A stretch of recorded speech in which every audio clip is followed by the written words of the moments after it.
Еще не забудьте лайк поставить на моего братика. Сейчас моя. И вот этот братик, он вообще Боюсь, нечестно. огромный такой вид, он не может прыгать. Вообще, ну такой средненький и перепрыгнул. Такой. Прям здесь кашля. А ну-ка, сейчас моя очередь. Раз, Ну, два, три. Погар.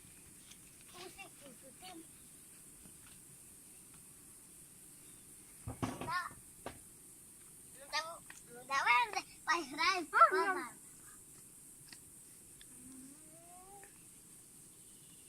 Всем пока-пока. Не забудьте лайк поставить и подписаться и поставить колокольчик. Все, Комментарий. Чтобы не пропускали новые видео. Всем пока. тамада.